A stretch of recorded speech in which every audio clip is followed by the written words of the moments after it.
Jonas, how sweet, how emotional is this victory?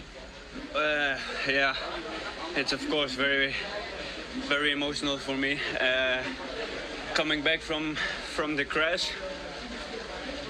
Yeah. Sorry. That's Jonas Vingegaard.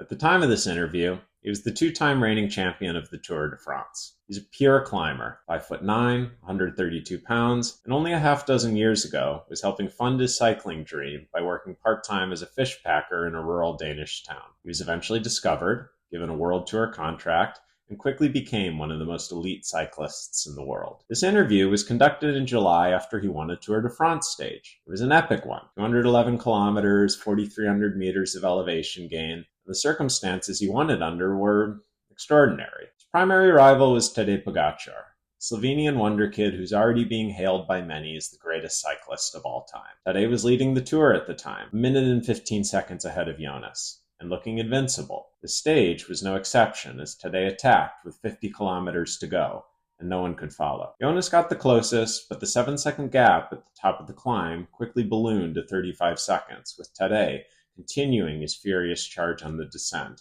and many of Jonas's secondary rivals catching up with him. At the base of the penultimate climb, Jonas caught a second wind and quickly dropped all of his competitors. He was flying, and Tadej was tiring, and Jonas caught up to him. They rode the final 15 kilometers together.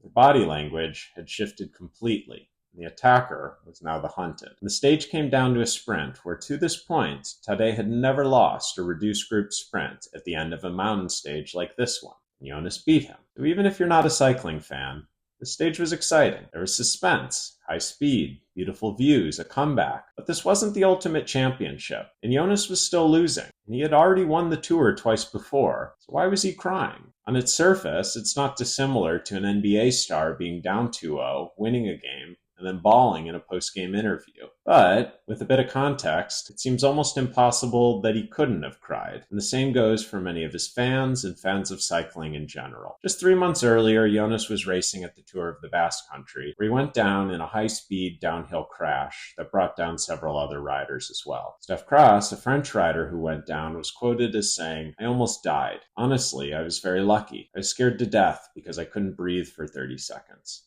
I only had one functioning lung." Jonas's characterization wasn't much sunnier. I didn't have any air in my lungs, or after a few breaths I had the feeling I had to cough, and then I coughed and it was just pure blood coming out. In that fact, I was just happy to still be here. His chances of showing up to the Tour, let alone defending his title, were immediately in jeopardy. But he made it. It was clear from the beginning that he was not the favorite. Tadej distanced him on stages 4 and 7 in the individual time trial, and after doing so for the third time on this stage 11, Jonas was faced with a descent. Primary rival ahead of him, down 1 minute and 15 seconds on the general classification, incentivized to go as fast as possible at the very thing that had nearly just killed him. It was a whirlwind, and Jonas himself said he didn't expect to come back. And to be fair, people rarely do. Anyone who's spent a significant amount of time cycling knows that getting dropped is cruel. You're hurting and suffering, dying 1,000 deaths, and people are faster than you when the express goal of what you're doing is to go faster than everyone else. And it's rarely a quick jab. It's more of a slow burn.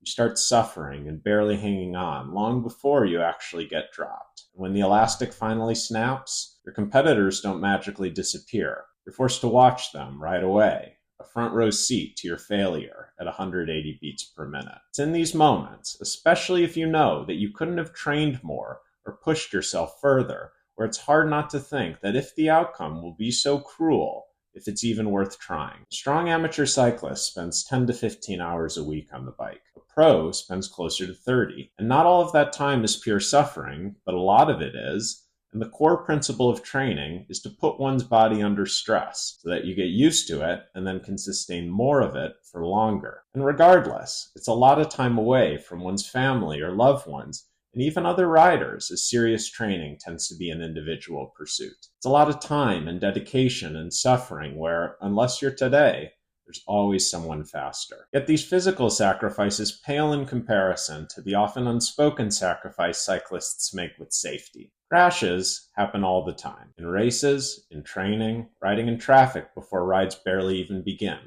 It's a sad reality, and recently, a number of professional riders have died during races, including an 18-year-old girl. My heart goes out to the families and loved ones of any individual who's lost their life on a bike. I hope that safety in races and in cities and anywhere where people ride can be more highly prioritized. But there's still a reality that cycling is a high-speed, competitive activity that will always carry tremendous risk. So with all its pain and suffering and danger, what could possibly make the sport worth it? Well, you've ridden a bike. It's really fun, and people like to push themselves. And overcoming challenges can be rewarding. The bike can act as a release and a relief from the uncontrollable. It's different from jobs or relationships where success or growth is highly influenced by factors out of one's control. It's a joyous activity that can largely be done on one's own terms, where you get better at it by doing it more. But it'll always come with risks, and depending on their severity, even your mortality can come into question. I had a crash in the middle of 2nd Avenue traffic last fall. As I was going down, I couldn't help but question whether this would be the end. And it wasn't,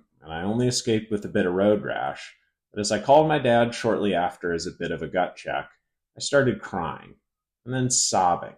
A grown man, bawling his eyes out in front of an eyeglass store on 2nd Avenue. This emotion was a reckoning with the fact that this thing that's provided me with so much joy and support, community and purpose can so easily kill me. There will always be a risk of crashes, and then almost trivially compared to safety considerations, if you want to get better, it really hurts. So to love the bike is to constantly overcome danger, suffering, fear. It's hardcore. And in July, on the biggest stage in cycling, a man who a half dozen years ago was working in a fish factory, who 3 months ago was coughing up blood at the hands of a bike, who 60 minutes ago was dropped by the greatest cyclist in the world, and who throughout all that time has trained tirelessly dozens and dozens of hours each week, pushing himself, suffering, sacrificing time away from loved ones and family, showed up to a bike race that he wasn't expected to win,